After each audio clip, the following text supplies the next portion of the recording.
got time to travel. We're gonna do what's right. We're gonna love everybody. And we'll always be kind. Jesus, I will do what you say. I will obey. Jesus, I will do what you say. I will obey. I want to love, love, love. I want to be kind. I want to obey God and do what's right. I want to love, love, love. I want to be kind. I want to obey God and do what's right. Micah 6:8. Micah 6:8. Micah 6:8. Micah 6:8. We've got time to travel. We're gonna do what's right. We're gonna love everybody. And we'll always be kind. Jesus, I will do what you say. I will obey.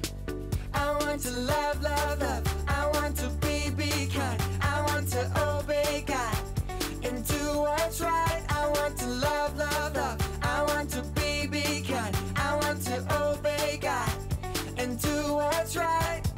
Micah 6:8. Micah 6:8. Micah 6:8. Micah 6:8. Micah 6:8. Micah 6:8. Micah 6:8. Micah 6:8.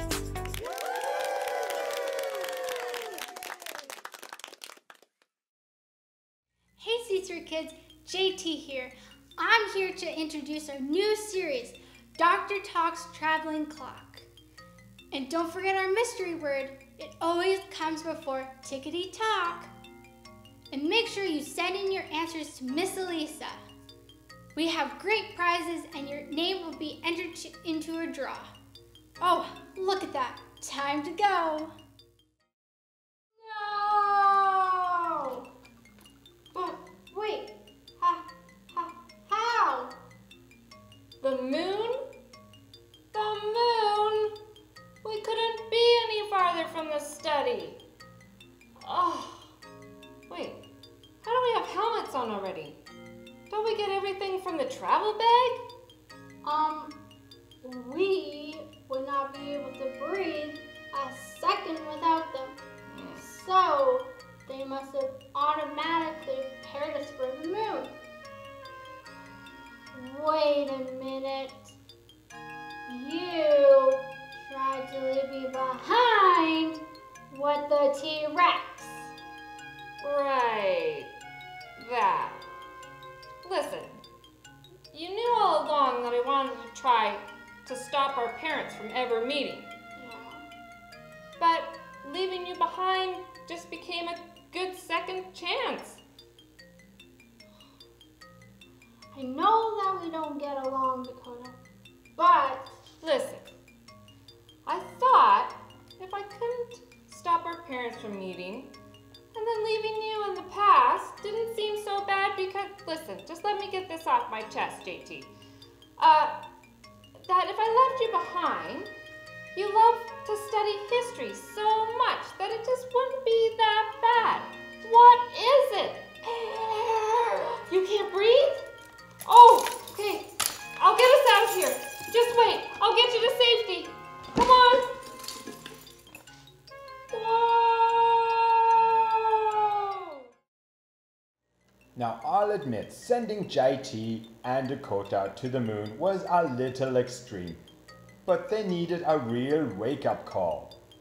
Through forgiveness, tickety-tock, they will find the key to their relationship. JT, are you okay? Can you breathe? What happened? my helmet must malfunction. You saved my life. Oh, well, yeah, because, you know, I don't really want anything bad to happen to you, JT. Dying is a whole lot different than leaving you behind in the past. but now I even realize how awful I've been acting. Can you ever forgive me? Of course. Can you forgive me how I always rub it in your face that I'm Dad's favorite? I'm sorry. Let's not go that far. Oh, what do we do now anyway? And by the way, where are we? Well, according to my watch, we're in the year 1923, and this is definitely a train. Oh, I've never been on a train before. Finally, somewhere cool and seemingly not dangerous, I hope. Maybe we can even relax for a bit. I don't think so, Dakota. Why? There's no tickets in the bank. What? And if the conductor catches us, we'll be kicked off the train. And the chest is here. And if we're separated from the chest, we'll be stuck in the past forever. Oh, okay, calm down. Okay. We just can't ever catch a break. Fine. We'll leave. This better be the key this time. We're running out of keys. Whoa!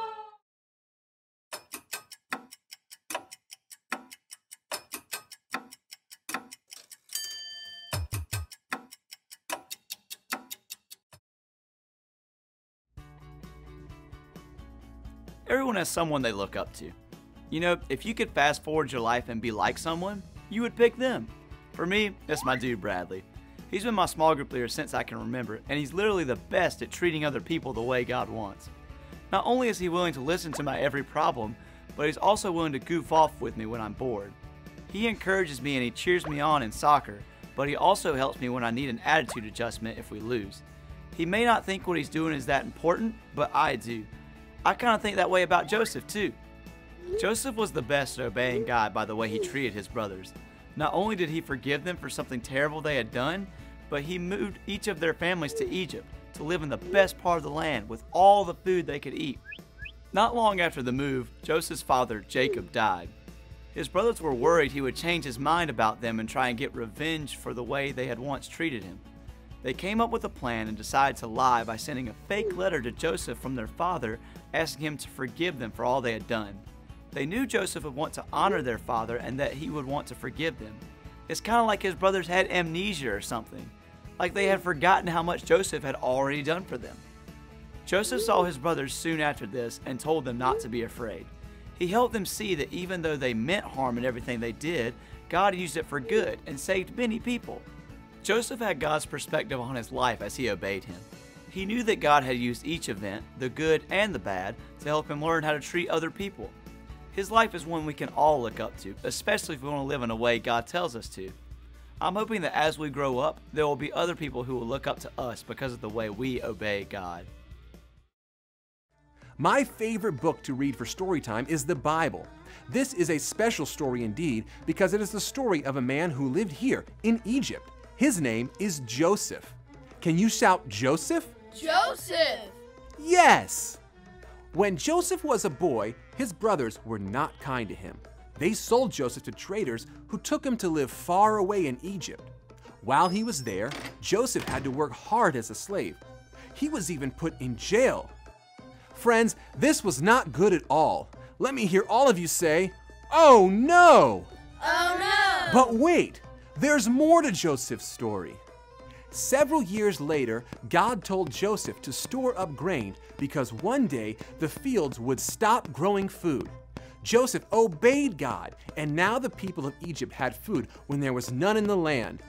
Joseph's brothers lived far away from Egypt. When the fields stopped growing food, they had no food to eat, and they were hungry. Let me see all of you pat your tummies like you're hungry too. You do look hungry. So the brothers traveled to Egypt to ask for food. They didn't know they were asking for food from their very own brother. Instead of being mean to his brothers, Joseph obeyed God and was kind to his brothers, giving them food to eat. Then Joseph said to his brothers, "I am Joseph." His brothers were so surprised. It had been so long since they had seen him. Joseph told his brothers that he was not mad at them. See, Joseph knew that God says we should forgive others when they hurt us, and he obeyed God. Joseph forgave his brothers for hurting him, and he also obeyed God by loving them and taking care of his family. Let's all cheer for Joseph obeying God. Over the next few years, Joseph's family lived in nice homes and had plenty to eat. Joseph also obeyed God by taking care of the people in and around Egypt. He made sure they had plenty to eat also. Joseph obeyed God every day, and because of that, God did great things through him. Friends, God wants you and me to obey him too. When we read the Bible, we learn how God wants us to live and show love to him and to others. If you want to show love to God by obeying him, let me hear you say this after me. Obey Obey God. God. That's great! Thanks for taking the time to listen to this story from the Bible. And before you go, here's a tiny pyramid for you. Farewell. I hope to see you again soon.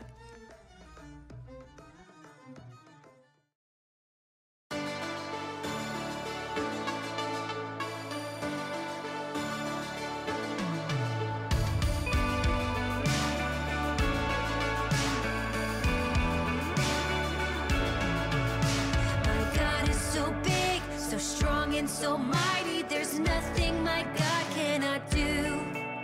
My God is so big, so strong and so mighty. There's nothing my God cannot do. He made the trees, he made the seas, he made the elephants too. My God is so big, so strong and so mighty. There's nothing my God cannot do.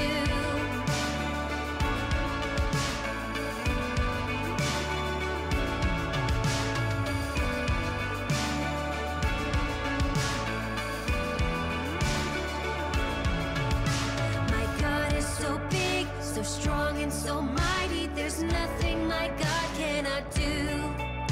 My God is so big, so strong and so mighty. There's nothing my God cannot do. The mountains are his, the valleys are his, the stars are his handiwork too. My God is so big, so strong and so mighty.